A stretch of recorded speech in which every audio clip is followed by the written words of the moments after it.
देखो हमने ungroup data का मीडियन कैसे निकालना है वो देखा, बट अगर उसके साथ साथ हमें फ्रीक्वेंसी भी दी गई हो और उसका मीडियन निकालना हो तो कैसे निकालेंगे? तो देखो अभी हम वही देखने वाले हैं, that is median of discrete frequency distribution.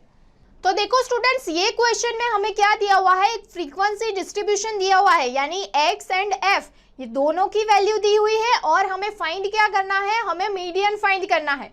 तो देखो ऐसे कोई भी डिस्क्रीट फ्रीक्वेंसी डिस्ट्रीब्यूशन अगर दिया गया हो, यानी अनग्रुप डेटा का डिस्ट्रीब्यूशन दिया गया हो और हमें मीडियन फाइंड करना हो, तो उसके लिए हमें एक एल्गोरिदम फॉलो करना पड़ेगा जिसकी कुछ स्टेप्स है। अगर वो सारे स्टेप्स आपको समझ में आ गए और आपको याद रह गए तो आप कोई भी अनग्रुप डेटा का मीडियन निकाल सकते हो। देखो मैं आपको वो स्टेप्स दिखाती हूँ। सबसे पहले हम देखेंगे algorithm of the median of discrete frequency distribution. Okay, first step क्या कह रहा है, find the value of cumulative frequency. अब देखो स्टूडेंट्स, यहाँ पे आपको एक क्वेश्चन आ रहा होगा कि क्यूम्युलेटिव फ्रीक्वेंसी क्या है। तो देखो मैं आपको बताती हूँ, हमारे पास फ्रीक्वेंसी है, राइट, यहाँ पे फ्रीक्वेंसी दी हुई है। अब हमें निकालना है क्यूम्युलेटिव फ्रीक्वेंसी, तो वो कैसे मिलेगी? तो ये सारे जो क्लास है जिसकी फ्रीक्वेंसी यहाँ पे दी हुई है उसको हम क्यूम्युलेटिवली ऐड करते जाएंगे और जो फ्रीक्वेंसी मिलेगी वो क्या हो जाएगी, क्यूम्युलेटिव फ्रीक्वेंसी। देखो मैं आपको करके भी दिखाती हूँ। फर्स्ट स्टेप में क्यूम्युलेटिव फ्रीक्वेंसी फाइंड करना है, तो क्या करेंगे हम, सबसे पहले मैंने आपको क्या बोला, first frequency as it is रहने देते हैं, उसके बाद ये सभी फ्रीक्वेंसी को क्यूम्युलेटिवली ऐड करते जाना है, तो जो फ्रीक्वेंसी मिलेगी वो क्या हो जाएगी, क्यूम्युलेटिव फ्रीक्वेंसी। तो यहाँ पे 8 + 10 यानी कितना होगा, 18, वैसे ही 18 + 11 क्या होगा, 29, 29 + 16 क्या हो जाएगा, 45, 45 + 20 65। समझ में आ रहा है ना स्टूडेंट्स, कैसे फाइंड करें, इसको क्यूम्युलेटिवली हम ऐड कर रहे हैं। अब देखो ये जो 8 है वो तो है ही, 8 + 10 18, 10 + 11 29, 29 + 16 वो जो मिलेगा वो होगा 45, 45 + 20 65, राइट। वैसे ही 65 + 25 क्या मिलेगा, देखो यहाँ पे 90, वैसे ही 90 + 15 105, यहाँ पे मिलेगा 114 और 114 + 6 यानी 120। तो स्टूडेंट्स ये हो गया फर्स्ट स्टेप जिसमें हमें क्यूम्युलेटिव फ्रीक्वेंसी मिल चुकी है। ओके, अब देखते हैं नेक्स्ट स्टेप क्या है। नेक्स्ट स्टेप है फाइंड n/2। अब देखो यहाँ पे एक चीज नोटिस करना, ये जो भी क्यूम्युलेटिव फ्रीक्वेंसी फाइंड की उसमें ये जो लास्ट क्लास में हमें ऑब्जर्वेशन मिल रहा है ना, ये हो गई टोटल फ्रीक्वेंसी। आप ये सभी का समेशन करके देखना तो भी क्या मिलेगा, वही मिलेगा, यानी n = 120 ही मिलेगा, और वो ही क्या हो गई, टोटल n यानी समेशन ऑफ fi। तो यहाँ पे क्या कहा गया है सेकेंड स्टेप में, find n/2 where n = summation of i = 1 to n of fi। Okay, mean students ये सभी fi जो दिख रही है उसका क्या करना है, एडिशन करना है, और हमें फाइंड क्या करना है, n/2, इसका एडिशन करने पे n मिलेगा। सेकेंड स्टेप है n/2 फाइंड करना, तो अब n/2 तो मिल ही जाएगा क्योंकि n = 120 है। तो चलो सबसे पहले सेकेंड स्टेप कंप्लीट करते हैं।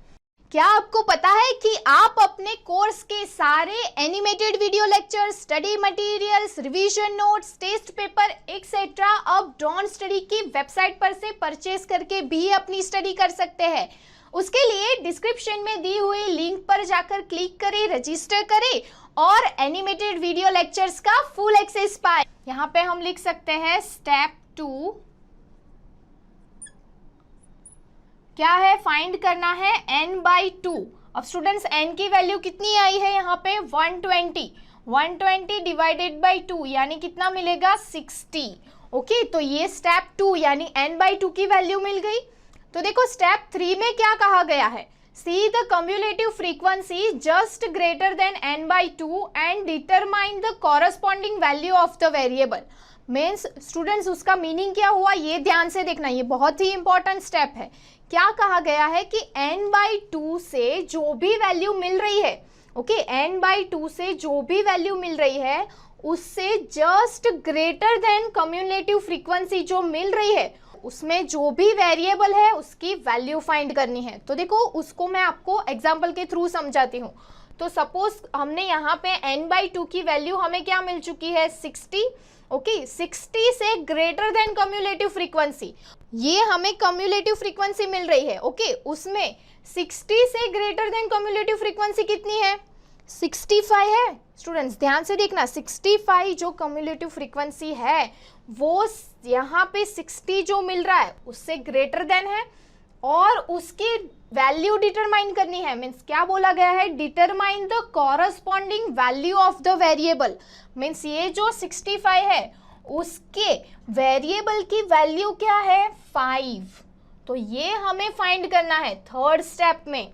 ध्यान से देखना, थर्ड स्टेप में दिया हुआ है कि n/2 से जो भी वैल्यू मिल रही है उससे जस्ट ग्रेटर देन जो भी क्यूम्युलेटिव फ्रीक्वेंसी है, कौन सी है क्यूम्युलेटिव फ्रीक्वेंसी 60 से ग्रेटर देन 65, उसके जो भी वेरिएबल की वैल्यू है वो फाइंड करनी है। तो देखो स्टेप 3 में कौन सी वैल्यू मिल रही है वो हम यहाँ पे लिख देते हैं। स्टेप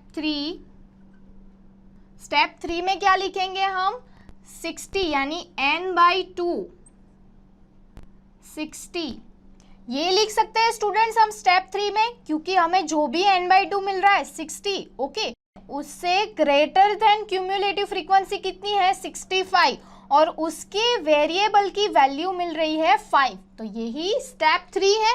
अब देखो स्टेप 4 में क्या दिया हुआ है, the value obtain in step 3 is the median, यानी स्टेप 3 में ये जो भी वैल्यू मिल रही है वही क्या है मीडियन। ऐसा किस में बोला गया है स्टेप 4 में, तो यहाँ पे स्टेप 4 में हम क्या लिखेंगे, मीडियन मिल चुका है स्टेप 4 में, तो यहाँ पे लिख सकते हैं step 4 median is equals to 5, जो रिक्वायर्ड आंसर है। क्या है रिक्वायर्ड आंसर, जो फाइंड करना था मीडियन ही फाइंड करना था। तो देखो मैं पूरा एल्गोरिदम आपको फिर से स्टेप बाय स्टेप समझा देती हूँ। फर्स्ट स्टेप क्या है, find the value of cumulative frequency. तो देखो क्यूम्युलेटिव फ्रीक्वेंसी कैसे मिलेगी, तो यहाँ पे जो भी फ्रीक्वेंसी डिस्ट्रीब्यूशन दिया हुआ है उसको क्यूम्युलेटिवली ऐड करते जाना है। जैसे यहाँ पे 8 दिया हुआ है, 8 + 10 यानी 18 मिल चुका है, 18 + 11 तो 29, 29 + 16 45। वैसे ही ये सभी डेटा के लिए उसकी क्यूम्युलेटिव फ्रीक्वेंसी फाइंड करनी है। स्टेप 2 में क्या कहा गया है, फाइंड n/2, यानी यहाँ पे ये जो टोटल समेशन ऑफ fi मिल रहा है उसके डिवाइडेड बाय 2, तो 60 मिल चुका है, तो n/2 मिल गया। फिर थर्ड स्टेप में कहा गया है कि जो भी n/2 में वैल्यू मिल रही है उससे जस्ट ग्रेटर देन जो भी क्यूम्युलेटिव फ्रीक्वेंसी है उसके वेरिएबल की वैल्यू लिखनी है। तो स्टेप 3 कंप्लीट हो गया और हमें वैल्यू मिली 5। और स्टेप 4 तो बड़ा ही सिंपल है कि जो वैल्यू स्टेप 3 में ऑब्टेन की हुई है वही क्या है मीडियन, जो फाइंड करना था, तो मीडियन मिल चुका है 5। ओके तो समझ में आ गया, यही एल्गोरिथम यही स्टेप्स फॉलो करने हैं इस टाइप के कोई भी क्वेश्चंस में, ठीक है। पर अनग्रुप डेटा में ये याद रखना है, ये अनग्रुप डेटा के स्टेप्स है, ठीक है। डियर स्टूडेंट्स, होप इस वीडियो से आपके सारे कॉन्सेप्ट क्लियर हुए होंगे।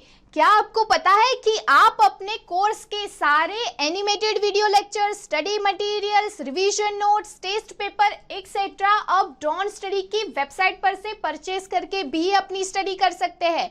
उसके लिए डिस्क्रिप्शन में दी हुई लिंक पर जाकर क्लिक करें, रजिस्टर करें और एनिमेटेड वीडियो लेक्चर्स का फुल एक्सेस पाए। और हाँ, हमारे चैनल को सब्सक्राइब करना ना भूलें। चैनल को सब्सक्राइब कीजिए ताकि आपको फ्यूचर वीडियो अपडेट्स हमेशा मिलती रहे।